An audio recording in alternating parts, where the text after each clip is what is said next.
وَإِن كُنتم، اور اگر ہو تم مرض و مریض، او علی سفرین، یا مسافر ہو، او جاء احد منکم، او یا پھر جاء آئے احد کوئی ایک، منکم تم میں سے، من الغائط پخانہ وغیرہ کر کے، حاجت پوری کر کے، او یا لمستم او لمستم، یا چھو تم النساء عورتوں کو، فلم پھر نہ تجدو تم پاؤ ماء پانی، فتیممو تو تیمم کرو، سعیدن مٹی سے، طیباً پاک۔ پھر اگر تم میں سے کوئی مریض ہو یا مسافر ہو، یا تم میں سے کوئی پیشاب پاخانہ کر کے آئے، یا عورتوں کو چھوئے اور پھر وہ پانی نہ پائے، تو پاک مٹی سے وضو کر لے، پاک مٹی سے اپنے آپ کو پاک کر لے، تیمم کر لے۔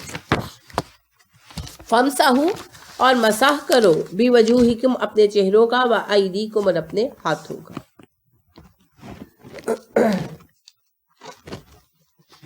اب یہ تیمم کا حکم ہے یا اجازت کہہ لیں۔ غزوہ بنی مستلق میں اما عائشہ صدیقہ رضی اللہ تعالی عنہا کا ہار گم ہو گیا، تو اس کی تلاش میں آپ صلی اللہ علیہ وسلم نے کہا کہ اچھا ذرا دیکھو۔ عائشہ نے کہا، وہ حضرت اسما اپنی بہن جو تھی نا ان کی، حضرت عائشہ کی، ان سے ادھار لے کر آئی، تو انہوں نے کہا، تو ذرا سب ڈھونڈنے لگے، تو اس میں نماز کا وقت لیٹ ہو گیا، تو اس پر بلکہ تھوڑی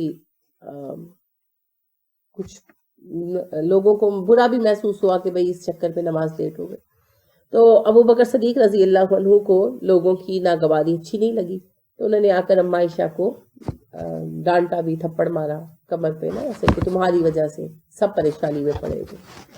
تو پھر یہ تیمم کا حکم اترا، تو عمر فاروق رضی اللہ عنہ نے کہا کہ آل ابو بکر یہ تم لوگوں کی پہلی برکت نہیں ہے، ٹھیک ہے۔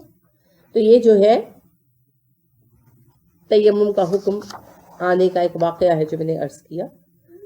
سفر میں ہی یہ حکم اترا، اور مسلمانوں کے لیے ایک بڑی رعایت کا باعث پر، کیونکہ مسلمانوں کو جنگوں میں بھی جانا پڑ رہا تھا اور بھی کئی طرح کے مسائل تھے، تو اللہ رب کریم نے پھر ایک ہمیشہ کی آسانی عطا کی۔ ہمارے یہاں تیمم کرنا لوگ پسند نہیں کرتے، اور بیماری کی حالت میں بھی یعنی مجبور کرتے ہیں وضو کرنے پر، اور یعنی تکلیف بڑھ رہی ہوتی ہے یا کوئی بھی مسئلہ ہوتا ہے تو نماز چھوڑ دیتے ہیں، مگر تیمم پر راضی نہیں ہوتے۔ تو دیکھیں، تیمم اللہ کا حکم ہے، اس کا انکار کرنا نا مناسب بالکل بھی نہیں ہے۔ جس کی اجازت دی گئی اس کو قبول کرنا چاہیے، کیونکہ رسول اکرم صلی اللہ علیہ وسلم نے کہا، اگر تم اللہ کی رعایت قبول نہیں کرتے تو تمہارے لیے کوئی رعایت نہیں ہے کہیں، ٹھیک ہے۔ تو یہ وہ رعایت ہے جو اللہ رب کریم نے عطا فرمائی۔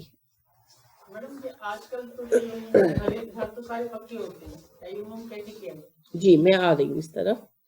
اللہ رب کریم نے ارشاد فرمایا، کوئی مریض ہو تو وہ بھی تیمم کر سکتا ہے، یعنی اتنی تکلیف ہے کہ اٹھ نہیں سکتے، یا کوئی ایسی تکلیف ہے کہ اگر پانی استعمال کریں گے تو بڑھ جائے گی، یا کوئی بھی اور جیسے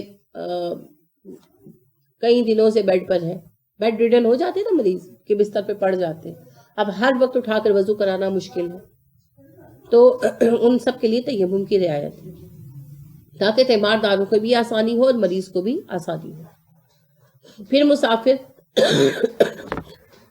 مسافر کے لیے یہ لازم ہے کہ اسے پانی نہ مل رہا ہو، اگر پانی مل رہا ہو آسانی کے ساتھ تو پھر نہیں، لیکن اگر پانی نہیں مل رہا تو وہ تیمم کر سکتا ہے۔ پھر اس کے علاوہ موسم بھی اس میں ہے کہ اتنا ٹھنڈا موسم ہے کہ اگر اتاریں گے گلوز وغیرہ تو ٹھنڈ لگ جانے کا اندیشہ ہے، ٹھیک ہے، سنو بائٹ ہو جانے کا اندیشہ ہے، تو ایسی صورت میں بھی پھر تیمم کر لیں۔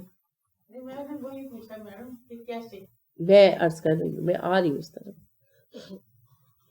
اس کے علاوہ اب یہ تو افراد ہو گئے نا کہ آپ بیمار ہیں یا مسافر ہیں تو تیمم کر سکتے ہیں۔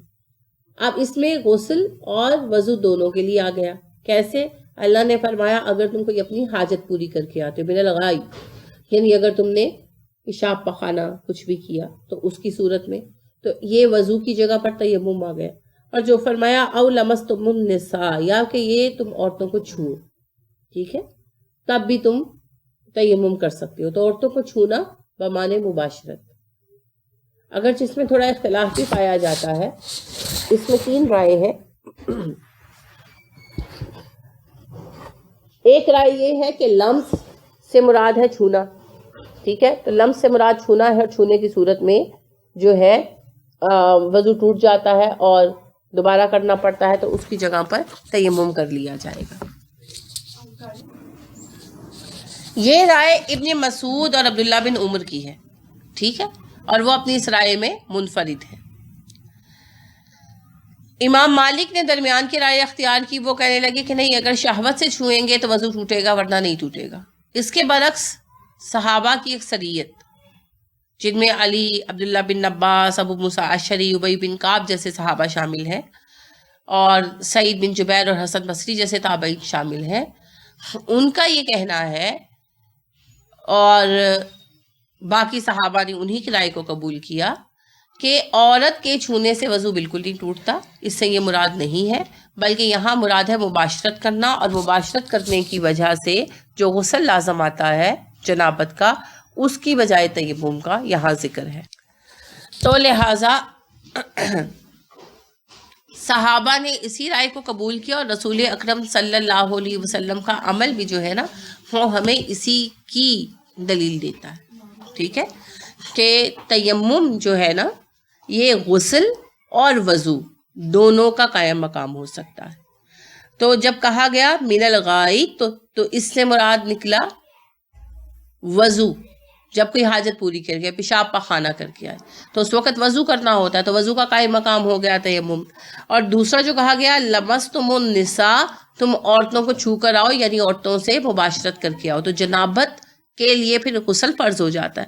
تو فرض غسل کا بھی قائم مقام ہو گیا تیمم. ٹھیک ہے, تو دونوں ہی کا قائم مقام ہے. رائے میں نے تینوں آپ کو بتا دی, لیکن جو دوسری 2 رائے ہیں وہ اپنی اپنی جگہ پر الگ ہے.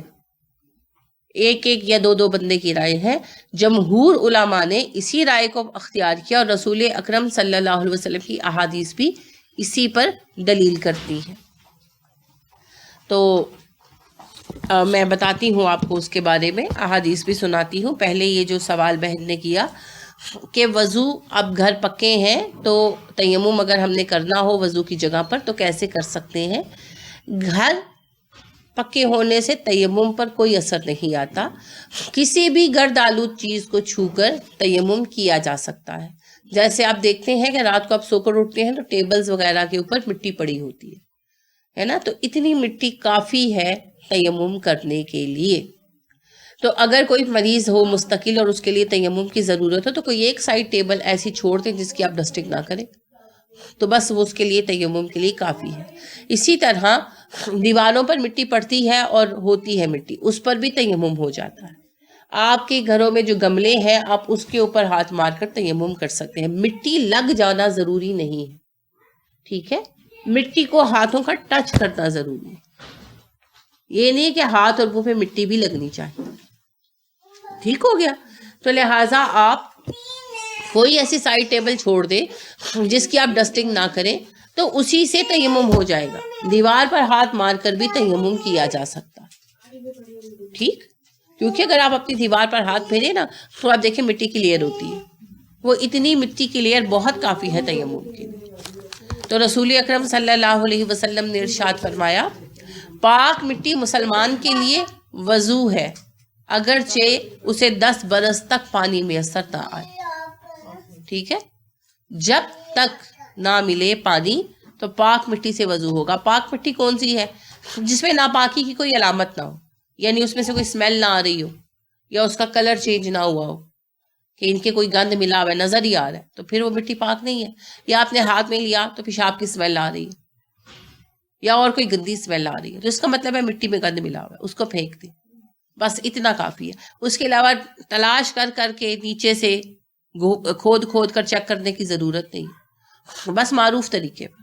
ٹھیک ہے, ایسی ہر مٹی جس میں کوئی اسمیل وغیرہ نہ ہو وہ پاک ہی ہے. تو سیدنا عمران رضی اللہ عنہ روایت کرتے ہیں کہ ہم رسول اللہ صلی اللہ علیہ وسلم کے ہمراہ سفر میں تھے. آپ صلی اللہ علیہ وسلم نے لوگوں کو نماز پڑھائی. جب نماز مکمل کر لی تو آپ صلی اللہ علیہ وسلم نے ایک شخص کو دیکھا کہ وہ باقی لوگوں سے الگ بیٹھا ہوا تھا. آپ صلی اللہ علیہ وسلم نے ان صاحب سے پوچھا کہ آپ نے باقی لوگوں کے ساتھ نماز کیوں نہیں پڑھی؟ انہوں نے کہا اللہ کے نبی صلی اللہ علیہ وسلم میں جنب ہوں اور مجھے پانی نہیں ملا. تو آپ صلی اللہ علیہ وسلم نے فرمایا آپ پر لازم تھا کہ آپ مٹی سے تیمم کر لیتے اور آپ کے لیے یہی کافی تھا. یہ بخاری کی حدیث ہے اور اس کا نمبر 344 ہے، اور مسلم کی بھی حدیث ہے اور اس کا نمبر 682 ہے. عبداللہ بن عباس کہتے ہیں کہ سردی کا موسم تھا، ایک آدمی کو جنابت کی وجہ سے غسل کی ضرورت پیش آئی. اس نے اس بارے میں دریافت کیا تو اسے غسل کرنے کے لیے کہا گیا. اس نے غسل کیا جس سے اس کی موت واقع ہو گئی کہ ٹھنڈ لگ گئی اور وہ مر گیا. تو آپ صلی اللہ علیہ وسلم سے جب یہ بات بیان کی گئی تو آپ صلی اللہ علیہ وسلم نے فرمایا ان لوگوں نے جنہوں نے مشورہ دیا اسے مار ڈالا. ہے نا، موسم کی شدت بھی تو دیکھنی چاہیے نا. تو لہٰذا آپ صلی اللہ علیہ وسلم نے فرمایا ان لوگوں نے اسے مار ڈالا، بے شک اللہ نے مٹی کو بھی تو پاک کرنے والا بنایا ہے. تو اب آج کل تو گیزر ہے نا، اور گھروں میں ہر کمرے کے اندر جو ہے ہیٹر ہے. اس دور میں نہ تو اس طرح ہیٹر میں اثر تھے اور نہ ہی اس طرح پانی آسانی سے گرم ہوتا تھا. تو جتنی دیر میں لکڑیاں جلا کے پانی گرم کیا جائے نماز نکلنے کا اندیشہ ہوتا تھا. اور پھر مدینہ کی ٹھنڈ بھی بہت شدید ہوتی ہے. اور ویسے بھی اگر آپ کو یہ محسوس ہو نا کہ کوئی جو ہے وہ بیمار ہو جائے گا، کوئی کمزور ہو، اس کی ہیلتھ ایسی ہو، تو آپ اس کو مشورہ دے کہ تم تیمم کر لو. اور جس میں ہوتا ہے نا بعض دن بہت سردی ہوتی، دھوپ ہی نہیں نکلتی، یا صبح صبح فجر کے وقت، تو اسے کہیں بھئی یہ نماز آپ تیمم سے پڑھ لیں، تو جب دھوپ نکل آئے تب نہا لیں. اگر آپ کو سیریس پتہ ہے کہ بھئی یہ بندہ بیمار پڑ جائے گا، کوئی بہت بزرگ ہو سکتے ہیں، کوئی بہت بوڑھا ہو سکتا ہے، کوئی بچہ ہو سکتا ہے، تو ایسی ساری صورت ہوگی. ٹھیک ہے. تیمم کی سہولت اسی لیے ہے. تیمم کرنے کا طریقہ کیا ہے؟ مٹی سے ہاتھ ٹچ کر کے انہیں چہرے پر اور بازو پر پھیر دو. بنیادی طریقہ تو یہی ہے. اس میں تھوڑا سا اختلاف یہ ہے کہ آیا یعنی ایک دفعہ ہاتھ مارا جائے گا یا 2 دفعہ. ٹھیک ہے، تو اس بارے میں اختلاف رائے ہے، لیکن دونوں طرح سے ہو جاتا ہے، کوئی بڑی بات نہیں ہے. یعنی تیمم کے متعلق تیمم کی حقیقت کیا ہے، تیمم کس کس موقع پر ہوتا ہے، کسی بارے میں اختلاف نہیں ہے. صرف ایک مائنر سا اختلاف رائے ہے کہ آیا ہاتھ 2 دفعہ مارے جائیں گے مٹی پر یا ایک ہی دفعہ مارا جائے گا. تو علی رضی اللہ عنہ، عبداللہ بن عمر رضی اللہ عنہ، حسن بصری، امام شعبی، سالم بن عبداللہ، امام ابو حنیفہ، امام شافعی، امام مالک، یہ سب کہتے ہیں کہ 2 دفعہ ہاتھ مارنے چاہیے. یعنی ایک دفعہ ہاتھ مار کے منہ پر پھیرو اور ایک دفعہ ہاتھ مار کر بازوؤں پر پھیرو، کوہنیوں تک. ٹھیک ہے.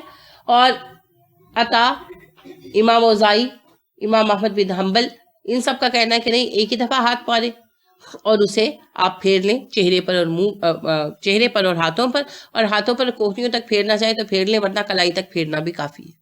ٹھیک ہے. تو اختلاف صرف اس بات کا ہے کہ ہاتھ 2 دفعہ مارنا ہے یا ایک دفعہ.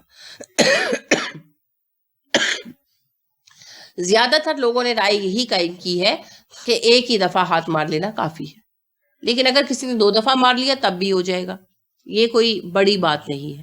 اس پر ہم احادیث بھی دیکھتے ہیں. عمار رضی اللہ عنہ بیان کرتے ہیں. کون ہے عمار؟ عمار کا نام کوئی سنا لگتا ہے؟ سوچ لیجئے. جی، یاسر کے بیٹے عمار بن یاسر، حضرت سمیہ اور یاسر رضی اللہ عنہما کے بیٹے عمار بیان کرتے ہیں کہ رسول اکرم صلی اللہ علیہ وسلم نے مجھے کسی کام سے بھیجا. میں سفر کی حالت میں جنبی ہو گیا. پانی نہ ملنے کی وجہ سے زمین پر ایک جانور کی طرح لوٹ پوٹ ہوا. یعنی انہیں یہ تو پتا تھا مٹی پاک کر دیتی، تیمم کا طریقہ نہیں پتا تھا، تو کہتے ہیں زمین پر لوٹے لگائی اور نماز پڑھ لی. سفر سے واپس آیا تو رسول اکرم صلی اللہ علیہ وسلم کو یہ بات بتائی تو آپ نے فرمایا عمار آپ کے لیے اتنا ہی کافی تھا کہ آپ یوں کر لیتے کے بعد آپ صلی اللہ علیہ وسلم نے کر کے دکھایا. اور کیا کر کے دکھایا؟ ضرب بیدیہ الی الارض، نبی کریم صلی اللہ علیہ وسلم نے اپنے دونوں ہاتھ زمین پر مارے. فنفض یدیہ فمسح وجہہ وکفیہ، پھر انہیں جھاڑا. ٹھیک ہے، مٹی ملنا مقصود نہیں ہے، انہیں جھاڑا آپس میں ٹکرا کر، اور جھاڑنے کے بعد ان کے ساتھ اپنے منہ اور ہاتھوں کی پشت پر، کفیہ ہتھیلیوں کی پشت پر مسا کی. ٹھیک ہے. اسی وجہ سے چونکہ حدیث میں ہے نا ہتھیلیوں کی پشت پر، تو صحابہ میں سے بعض نے کہا کہ وضو میں چونکہ کوہنیوں تک جاتے ہیں تو کوہنیوں تک ہاتھ پھیرو. تو جنہوں نے کہا ضرورت نہیں ہے انہوں نے یہی کہا کہ کفائی ہی پر آپ نے ہاتھ پھیرا تو بس اس طرح کلائی تک ہاتھ پھیرو تو بس کافی ہے. تو دونوں طرح سے ہو جائے گا، کوئی بڑی بات نہیں ہے. ٹھیک ہے، بالکل، اور کچھ بھی نہیں. ٹھیک ہے. تو یہ جو ہے طریقہ ہے تیمم کا. ہاتھ مارے مٹی پر، انہیں جاڑا. اچھا حدیث میں ایک ہی دفعہ مارے تو پھر زیادہ صحیح استدلال کس کا رہا؟ ایک دفعہ مارنے والوں کا. لیکن اگر کوئی 2 دفعہ مار لے تو کیا ہوگا؟ کچھ بھی نہیں ہوگا، تیمم ہو جائے گا. ٹھیک ہے. تو ہاتھ مارے، جھاڑے، منہ پر پھیرے اور ہاتھوں پر اس طرح سے پھیرے.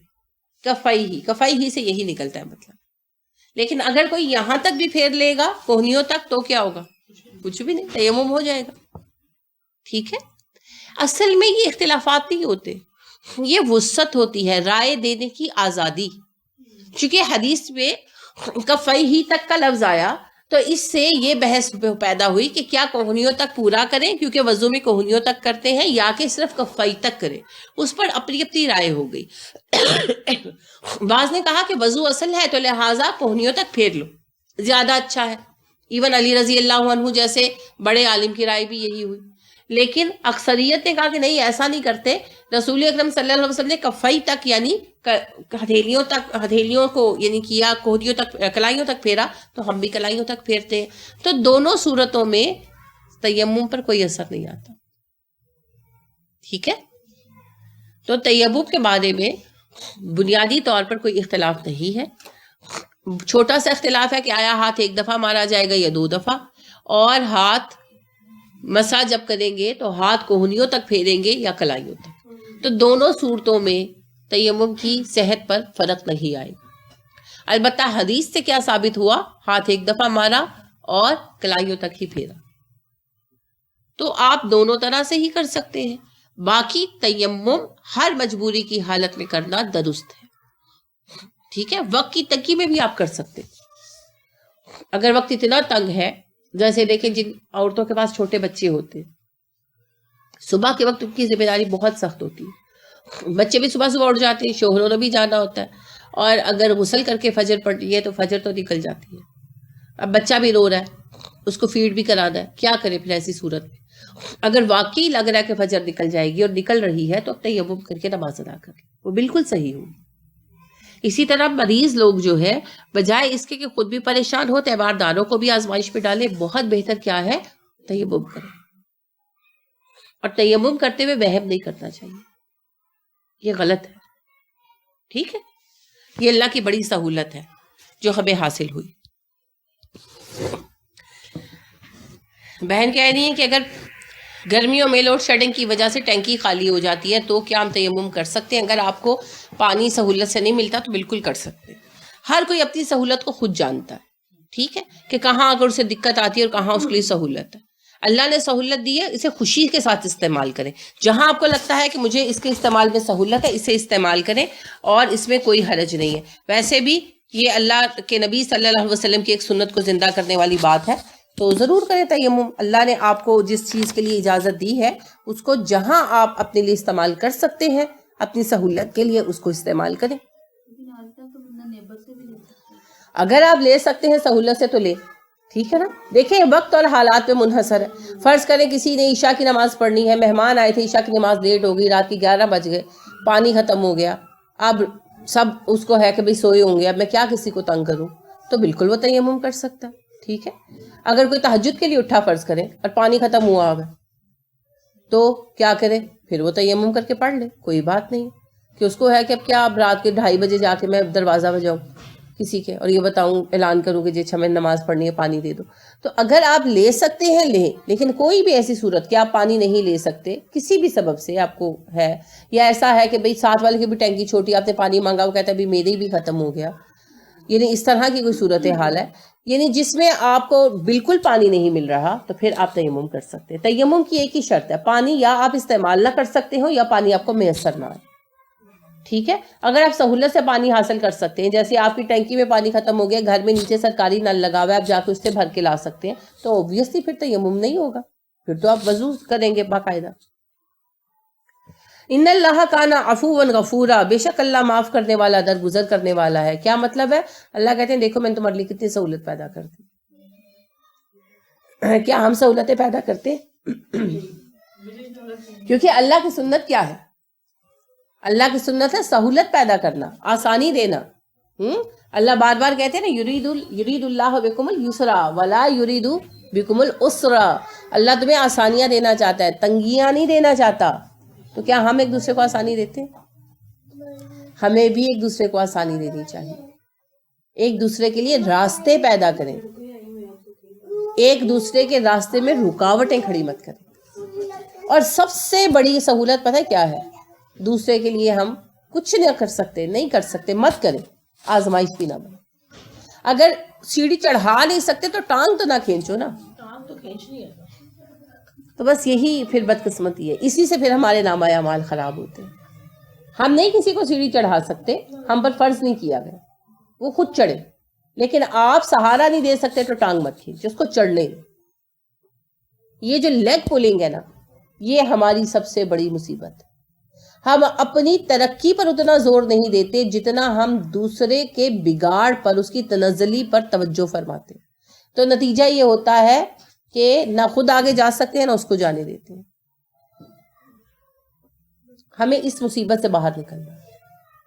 ٹھیک ہے، دیکھیں لکیر لمبی کرنے کے دو طریقے. ایک دو لائنیں لگی ہو نا لمبی ہو، تو آپ ایک لائن لمبی ہے ایک چھوٹی ہے، آپ چھوٹی لائن کو لمبا کیسے کر سکتے ہیں؟ There are two ways. یا اوپر والی لائن کو مٹا کر نیچے والی کو لمبا کر دیں، اور یا نیچے والی کو ہی لمبا کرتے کھینچ کر. تو اوپر والی کو کیوں مٹاتے ہو؟ جو لمبا ہے اس کو لمبا ہی رہنے دو، دوسرے کو لمبا کر دو. اگر آپ کی ایک قمیض چھوٹی ہو گھٹنوں تک ہو اور دوسری لمبی ہو، اور فیشن اب بدل گیا ہے، تو کیا کریں گے آپ کہیں گے اچھا یہ قمیض جو ہے لمبی، اس کو بھی میں کاٹ کر چھوٹا کر لوں. لیکن فیشن تو اب لمبیوں کا آ گیا، اس کو پیچ لگا لو نا. تو بات یہ ہے کہ ایک بندہ اگر کسی چیز میں آگے ہے، آپ اس چیز کو خود بھی سیکھ سکتے ہیں، پہلی بات. دوسری بات ہے وہ اس میں آ گیا تو آپ بھی تو کسی نہ کسی میں آگے ہوں گے.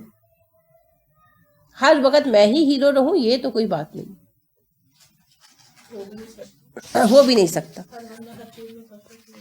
نہیں ہو سکتا. اور ہر چیز میں ہر بندہ نکما بھی نہیں ہو سکتا. I can't be bad at everything. کوئی خوبی تو میری بھی ہوگی. جس کی تعریف ہوتی ہے نا کسی سبب سے ہوتی ہے. اچھا ہوتا کیا ہے؟ ہر وقت اسی کا نام ہوتا ہے تو ہر وقت کام بھی تو وہی کرتا ہے. جیسے اگر کھانا بنا ہے، اچھا کیا پوچھا جاتا ہے کس نے بنایا؟ جی اس نے بنایا. اب 4 ڈشز بنی ہے، چاروں اس نے بنائی ہے تو اسی کی تعریف ہوگی. اگر آپ چاہتے ہیں آپ کی تعریف ہو، ایک ڈش آپ بنا لیں، ہے نا، آسان بات ہے. اچھا جی یہ کپڑے کس نے سیے ہیں؟ اس فلاں نے سیے ہیں، اسی کی تعریف ہو رہی ہے. اگر آپ چاہتے ہیں آپ کی تعریف ہو تو آپ کپڑے سی لیں یا چلے چینج کرا لیں. سینا تو اب بہت پرانی باتیں ہو گئی ہیں کہ بھئی یہ ڈیکوریشن کس نے کی ہے، یہ پھول کس نے لگائے ہیں، یہ چیئرز کس نے ارینج کی ہیں. وہ جی سارا کچھ ایک ہی بندے نے کیا ہوتا ہے. نارملی گھروں میں ایسے ہی ہوتا ہے نا، ایک آدھ کے اوپر ذمہ داری ہوتی ہے. اب وہ سب جو سارے کام جس نے کیے ہیں ہر کوئی اسی کی تعریف کرتا ہے. پھر کہتے ہیں ہر جگہ تے ہیرو بن جاتی ہے، تو آپ بن جائیں، آدھا کام آپ اپنے سر لے لیں. جب کوئی آپ کو پکڑ کے نکال دے کچن سے تب آپ جھگڑا کریں. یہی حال آفیسز میں ہوتا ہے. جو کام کرنے والا ہوتا ہے اس کو سارے گدھا بنا لیتے ہیں. وہ بیچارہ کام کرتا ہے اور پھر جب اس کی تعریف ہوتی ہے تو پھر کہتے ہیں ہاں یہ تو آفیسرز کی نظروں میں ہیرو بننے کے لیے چاپلوسیاں کرتا ہے. بھئی جو کام کرتا ہے وہ نظر آئے گا نا. کام بولتا ہے، اس کی ایک حقیقت ہوتی ہے، اس کی ایک زبان ہوتی ہے، وہ بتاتا ہے کہ مجھے کیا گیا. ٹھیک ہے، تو لہٰذا کام کریں اور نام کمائیں. اور اگر کام نہیں کرنا، آرام کرنا ہے تو پھر نام نہیں ملے گا. ہر چیز کے کچھ رولز ہیں. تو لہٰذا اللہ یا یہ رعایت دے کر فرما رہے ہیں میں بخشنے والا درگزر کرنے والا. تو پھر اللہ کی یہ صفت ہم میں بھی آنی چاہیے، ہے نا. کیا؟ معاف کر دینا، درگزر کر دینا اور آسانیاں دینا. تبھی کام بڑھے گا، زندگی بھی آسان ہوگی، آخرت بھی اچھی ہوگی.